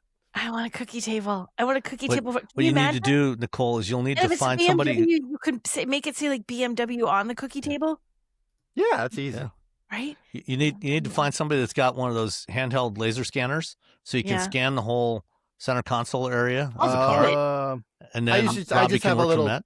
I just have a thing that I'm going to do it. Okay, this is going to happen when the car happens. A measuring thing that does it in millimeters, but has a little digital display. I can probably get Russ to measure things that feels outside my. I got a fancy ruler. I can't think of the name. Slate. That's already too much. Yep. Too much to figure out. I got a fancy ruler that I use for everything. Okay. Carrying on, Hyundai at the Busan Motor Show in South Korea. Showed off the next generation Elantra, Avante, as they call it in South Korea. What do you think of the design of this thing? It's a weird front end. Sorry, it took me a while to find the tab. I mean, it's cool. Very wedgy. It's very wedgy. It's very wedgy. It's like a better version of the Ioniq 6. Is it better? I guess. Remember it's got very bold fenders. Yeah. The profile is I like it in profile. It looks cool. The interior looks pretty sexy. Yeah, I'm good. I like it. I'm okay. It's got their new Plios infotainment system. So you get a tiny little instrument cluster display in front of the driver and then a big center screen. Yeah. Way up in the front, I see. But you still got lots of physical controls. Hopefully not. It's got hardware for your vents. You can see like little knobs and stuff. It looks like there's little things to move the vents. That's a good sign. What a weird. Okay, look at this center. Look at the center console. There's this. Okay, you know in a bank when you go through the drive-thru and you used to put the little thing in the tube and the little pneumatic tube. Oh, pneumatic. Shoop. Doesn't that look like that? It is kind of what it looks like. Doesn't that look like? You put things in there and it shoots it. Right? Like what is that? What does that slide? So it shows up in the bank in 1986. If you need to pass a water bottle to the people in the back seat, it just shoots through the center console to the back seat. I need to know what that is. I need to know what that is. I think it's just that elbow. It's an armrest. It's the weirdest shape though. It's like perfectly round. Like it looks like I'm about to like deposit a check at the bank, like it's 1986. That is kind of weird. It's kind of funky. Okay, that's standing got out. a 3D print one for my Slate. See how it feels. Your own pneumatic tube water bottle shooter. Listen, I had to finish fixing my 3D printer because I was printing something in the PLA, the stuff that comes out of it, the filament. Like something happened and went inside the head, and it just broke all these things, or it just got all these things dirty. So I spent like 2 weekends fixing it. So I'm going to 3D print everything in the house. All right. So I guess since you seem to have largely decided on getting a Slate, I guess that means that an ID Buzz is out of the picture for you, right, Robbie? Unless they do something next month, like it's just so. Yeah. Well, but did you see the Kia? They have sale. They have PV5. In Canada for like $30 something thousand American or something ridiculous. I'm like, what? They get better stuff than we do now. It looks really cool. They could still buy Polestars. Yeah. They get cool Kias and Hyundais. If EVs. that Kia wagon or that Kia van was coming to the United States, that would really it'd be Sophie's choice between that and the Slate. Because the van would be cool because the dog get to run around the van. Yeah. I could put the band stuff in the van. I mean, I could do a lot of that in the Slate, but it'd just be funny to have a van. Well, our buddy Andre from TFL got to drive a different electric bus recently. He tried out a 23-window first gen microbus that was converted by Kindred Motorworks to make it electric. They're like 10 miles from my house.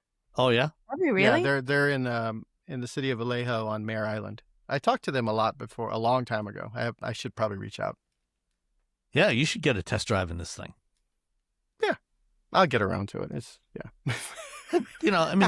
basically the same price as the Slate, but with one extra zero. Yeah, you throw another zero on there, and it's a Slate. Fun. I have this is wonderful. There's a place in San Diego that does the same thing with these vans, Zelectric. And I have a story about how I could have got pretty much this van, but a gas version in the late 90s for $1,500 because the person I worked with thought I was a nice guy. And I couldn't, and I was about to pull the trigger, and then a family member needed $1,200 for something, and that was the end of my VW bus owning lifestyle. So, well, Kindred does electric resto mods of first gen Ford Broncos, old 911s and microbuses now. And the bus, like you said, it's only $249,000, 200 miles of range, but it looks fantastic though. It looks beautiful. It does look very, very slick. I wonder if they've changed the crank windows. I just think people I think they might have put new handles on there, but oh yeah, it's still crank windows. So oh, lame. Let's see. So the Honda Element apparently might be coming back, according to Automotive News. It should be coming back in 2029. Going to be built in Ohio, like it was before. And apparently it's being targeted as a competitor to the Ford Bronco Sport. I loved the Honda Element. I loved it. And I thought they marketed it wrong back in the day because they marketed it as like this adventure vehicle. And as a parent with little kids, it was the most brilliant car with little kids. It was so you could hose it out. The kids could get in and out easily. You could sit on the tailgate, that little clamshell thing, and it would act like a little roof over your head. If it was raining and you were sitting there, it was the most brilliant car when our girls were little, and they marketed it as just an adventure vehicle. I'm like, you should have marketed that sucker to parents. I hope they bring it back. I am excited. The only thing that made us get rid of it was that the fuel economy. It was a toaster, and your mileage was garbage, and we couldn't afford it. Like gas prices went up. We literally could not afford to keep the car, and we ditched it. If it had decent fuel economy, we would have kept it. And they're saying it comes back as a hybrid is the going wisdom. Like, man, I want one of those. my brother still has his Honda Element. I have right of first refusal when he sells it. And every dog walker in the Bay Area owns a Honda Element. They snatch them up because for a little while you could get a Honda Element for pretty cheap. It was before people realized how cool they were. Like they came out, the people that bought them, and then they went away, and everyone was just like, "Boo, Honda Element!" And so for a little while, you could get a Honda Element for like $3,500–4,000, and then everyone realized how cool the Honda Element is, and the prices went right back up, and now everyone's like, "Oh, the Honda Element!" I'm like, "Where were you people? Where were you?" Is the Honda Element the Slate of Honda? I don't know. Maybe. Close? Was it really cheap? It was pretty cheap at the time, right? Wasn't that? Yeah, it was relatively affordable. You could hose it out with a hose. Oh, that was amazing. Little seats went up. Got car sick constantly. I was like, no problem. Just stand there, hose her off, hose the car out. We're all good. Just done. We're ready. Let's go. Easy peasy, lemon squeezy. Nope. Yeah, no. This will. If they do this, Honda might cancel it just because people are excited. But if they do it, they're going to make a lot of people happy. Yeah. Fingers crossed. For them to do it. I don't know if it doesn't make any sense at all for me to buy one. Yeah, you don't need it now. Well, it's still 3 years away. Yeah. 3 years. Yeah. You got time. I got time. You get 3 years to enjoy an M3 and then, decide. Lame. All right. I'm good. Time to get go. an Element. Time to get an Element. And I want it to be just as boxy and the panels to it can't look exactly the same because they just don't do that when they bring cars back. Like they change them somehow, The fact that they're saying it's supposed to be compete with the Sport, is that what they're saying? The Bronco Sport. Bronco Sport? Okay, I'll give it that. Just don't make it try and compete with the Bronco. Don't pretend some it's going to be it's going to be smaller. It's going to be because it's got to be different from the Passport. So it's got to be a little bit smaller. I want it to look like a little box like this with the suicide doors and everything. Yeah. I don't know if they'll do the doors, but they probably will do the doors. The doors were great. That was part of what made it so cool. I know. But remember, you got the circle of people who want it's smaller.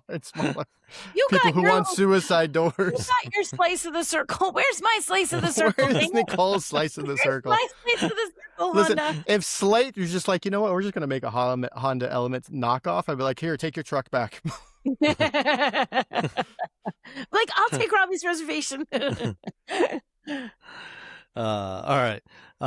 Polestar. We were talking about startup brands, kind of failing, and Polestar, it's relatively new as a standalone brand, but it's been around. And it started in the '90s, first building Volvo race cars, and then doing tuned road Volvos, and then got absorbed into Volvo, and then spun off out of Volvo as an EV brand, and still owned by Geely out of China.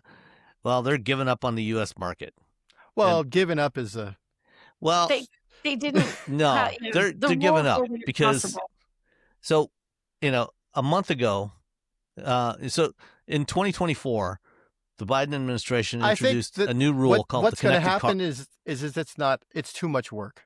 Yeah, well, exactly. Yeah. So they introduced the connected vehicle rule in 2024, which said starting from 2027, vehicles sold in the U.S. cannot have any connectivity software or hardware or ADAS hardware or software that originated from China or Russia. And we obviously don't get anything from Russia, but China is obviously the big issue here, making claims about security, and the Chinese spying on America, with the cars they're selling, sending data back from their cars back to the Chinese Communist Party, which is ridiculous because if they actually wanted to spy on us, there's a lot more efficient ways to do it than that. The fact that we don't have a proper privacy rules in this country means that China can just buy the data from data brokers exactly like everyone else. They don't need Polestar. They don't need Geely. They don't need BYD. Just like the FBI and ICE and everybody else does. Just go to the data brokers and buy the data. Buy the stuff. So anyway, a month ago, Volvo got a waiver from the Commerce Department to continue selling their cars here. And Volvo and Polestar, both owned by Geely. Volvo builds the Polestar 3 in Charleston, South Carolina. And Volvo can continue selling vehicles here, but Polestar is pulling out of the U.S. market. And, pretty much everything in the Polestar 3 is the same as what's in the EX90 that's built in the same factory. It's the Polestar 4 that would potentially be problematic. And Polestar is pulling out of the U.S. market. And when I looked at the sales numbers, it's like that's the real reason. They're using the connected vehicle rule as an excuse. They could have very easily made it comply with the rule. Exactly. But they also, like, when they launched, that car was supposed to be a lot cheaper, and then a tariff happened right before they launched. Because of the tariffs and everything. They just kept hitting headwinds after headwind after headwind, and then you have to deal with the software issues that come from. And so it was just like all these problems, and then you're like, oh, we're going to make it even more complicated. And you know what? F you, we're out. F you. We're not going to play your game anymore. Is essentially what Polestar's doing. Yeah, Polestar's U.S. sales peaked at about 12,500 in 2023. Last year, it was about 7,200. They sold half that number in Canada last year. They sold 3,600 units in Canada, which is a market 1/10 the size. And I talked to Mike Ofiara the other day. He's the PR guy for Polestar. And he said, we're going to keep selling cars in Canada. It's just the U.S. that's losing Polestar. So, they're going to continue to, they're going to sell down whatever they've got for the remainder of this year. They're going to continue to support them. I think ultimately what will probably end up happening is they will they'll probably close down the Polestar dealers and have Volvo dealers handle service and support going forward. But they're not saying that right now. But yeah, it's too bad, because I think Polestar had a lot of potential. I had some complaints about the Polestar 4 because everything was in the touchscreen, but I still love driving that car. Yeah. But Polestar 2 is a great car. Yeah. Yeah. Absolutely. And then, it's like everything, every time they felt, I felt like every time they thought they had like a foothold, something weird or stupid would happen. It's like, son of a. Yeah. And then the software issues with things just kept hitting them. And they're like, you know what? The pain that is selling in the United States now, and the fact that the tariffs are like, who knows what's going to be next week? When you're Polestar, you're like, you know what? Forget it. Just forget it. Forget it. We're done. Yeah. All right. So IIHS did another crash test of a new vehicle versus an older equivalent vehicle. This time they took a 2026 Chevy Blazer and a 1996 S10 Blazer, and they ran them into each other in a moderate overlap crash test. So it's about a 40% overlap. And did you guys watch this video? I'm scrubbing through it right now, and it is terrifying what we drove in the 90s. And the funny thing is, it's not like that's a car from like 1945. It's 1996. It's not. It's old, but it's not. It's only 30 years old. It's not as old as my Miata. Like a lot of people are driving around in cars from the 90s still, especially the one you handed down. Right. And if they're hand-me-downs, like you give it to your kid, give it to somebody, it's scary. I mean, I guess scary to see what happened to them, but great to know that doesn't happen anymore. Like we've come a long way. I mean, it was so bad in the 96 Blazer that the crash test dummy got decapitated. The head came off the crash test dummy. That's not good. That's not good. That's not the desire. I don't think you can walk away from a decapitation. No. You can't? Are you sure? I don't think. I mean, maybe like maybe for a chicken. Maybe for a chicken, a step or two. Yeah. Yeah. Mm-hmm. It's scary. I mean, it is scary to see that, but truly the good thing to know is that Your cars are safer. How far we've come in that much time, right? The scary part is you might be driving in cars that still are that old. The positive thing is in that brief amount of time, cars have gotten considerably safer than they were. Yeah. Well, 30 years. I mean, it's brief for us because we're so old. 40-something years, I had to do the math about that camping spot, and I was just like, oh, no. Oh, no. All right. In Australia, an executive from Toyota or an engineer from Toyota that is responsible for the RAV4 was talking to an Australian journalist and said a RAV4 Ute, which is what Australians call pickup trucks, the RAV4 Ute would be quite appealing, says the top engineer on the RAV4. I mean, a RAV4 El Camino would be rad. Yeah. I mean, it's just a Santa Cruz, but it's RAV4. Not a product make, however, so yeah. One dude being like, yeah. Do you work in Japan? Dude, No. that'd be awesome. Let's build that. They're like, dude, you're fired.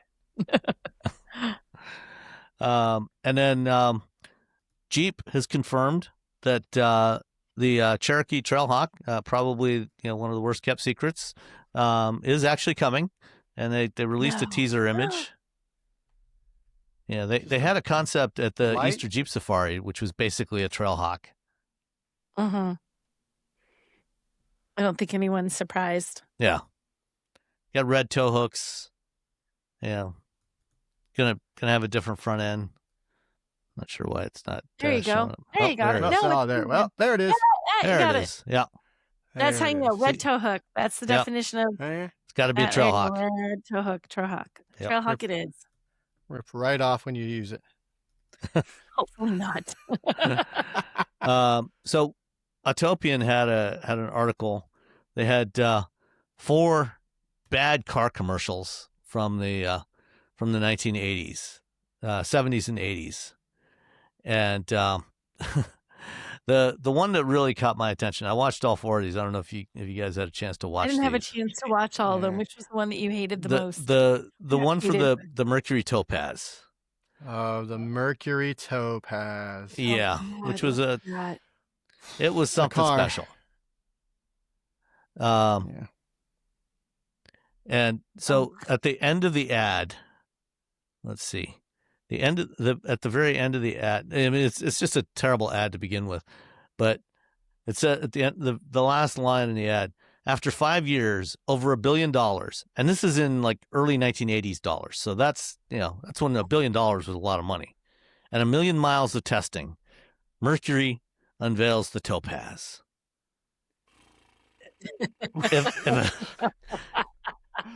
It's like spending $7,000 on a Subway sandwich. After 12 years and $10,000, we recreated the Subway sandwich. Well, Let me that's see. not great. CPI calculator. What was $1 billion in 1984? Nope, here we go. Let's Today see. money. The Mercury Let's see. Topaz. $1 billion in 1984. Oh, can't even calculate that. Please use values doesn't less even than count. 10 million. Please try again. Okay, let's try. Let's see, that would be $1.9 trillion Oh my God. adjusted for inflation. Yeah. No, that's crazy. Yeah. I don't think it's a real number that they use. I don't think they spent $1 billion on the Mercury Topaz. I think they just we've driven, since we've been around, we've spent $1 billion. And since we've been around, we've driven 1 million miles. Let's just say that and then say Mercury Topaz. That we made a Mercury Topaz. Let's see. And there was one more article here, which Nicole wrote about the Cox mid-year automotive update. Cox Automotive mid-year update. I was at this presentation here in Dearborn. Oh, there it is. But I did not write that. She didn't write this, unless your name is Tom Murphy. I didn't write what? this. Okay, sorry. When I searched for your name today, this came up. I don't know why. Maybe it's maybe she has a photo in there. Pictures in there. I'm looking at the story. I didn't write it though. Oh, no, you know why? Because there's a related story that's linked in there. It says by Nicole Wakeland at the end. It's Americans are buying more car than they can afford. There we go. So okay. What? Not America. No. Yeah, apparently we do that sort of thing. Or not enough car if they're this buying is from a March Slate. of 2025, so never mind. What happened? Oh, this is... Here we go. Never mind. Close. Don't look here. Close Well, that down. Anyway, one of the key aspects of the presentation, they were talking about affordability. So Cox Automotive, if you're not familiar, Cox Enterprises, is into all kinds of stuff. They have a cable company. They own all kinds of media businesses. Cox Automotive owns Mannheim Auctions. They provide all kinds of services for dealers, provide dealer management systems. And so they get access to all kinds of data from the sales side, from the retail side of the auto industry.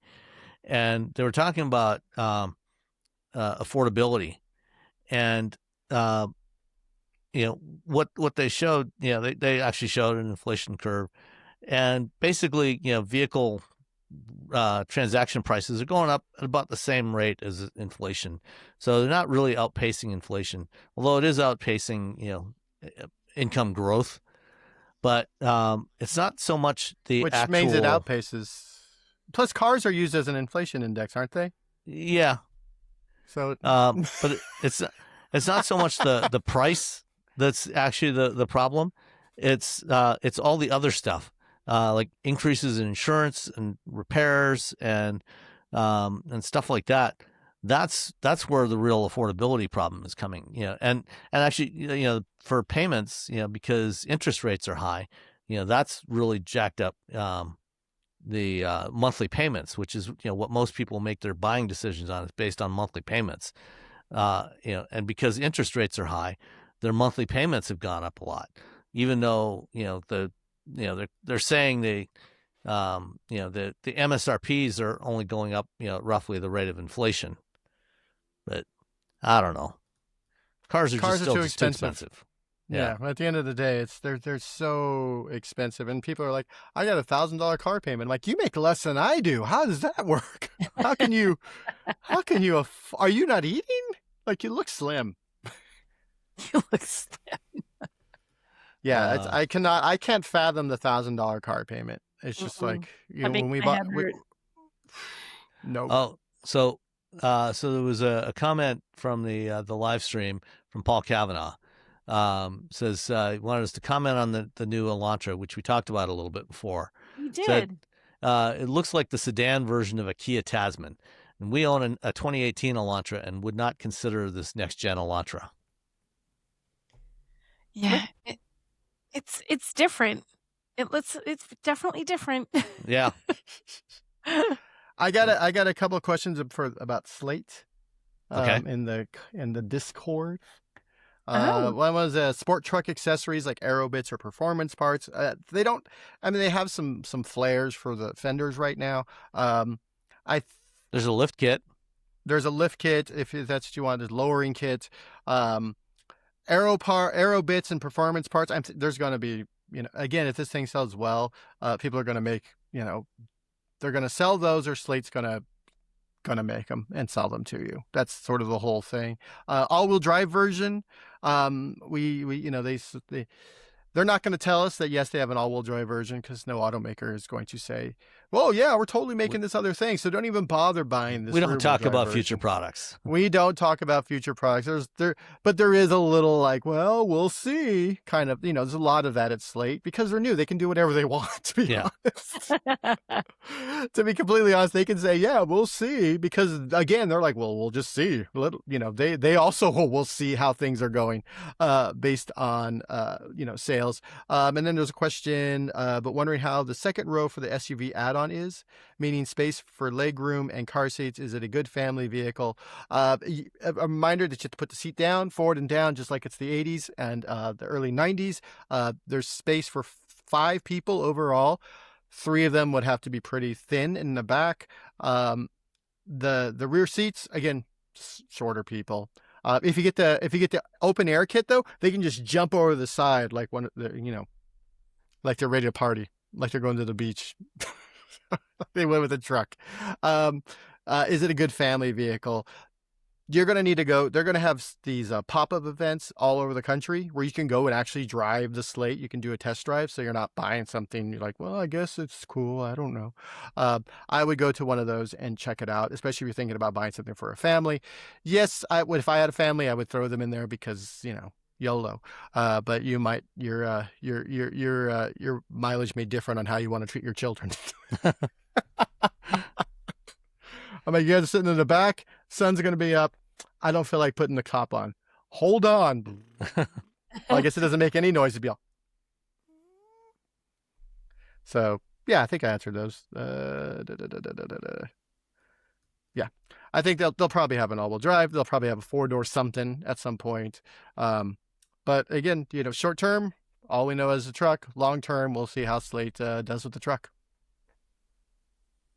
Okay. Anything else? Or is that it for today? No, that's it for me. All right. Well, thanks everybody, and we will talk to you next time. Bye. Bye.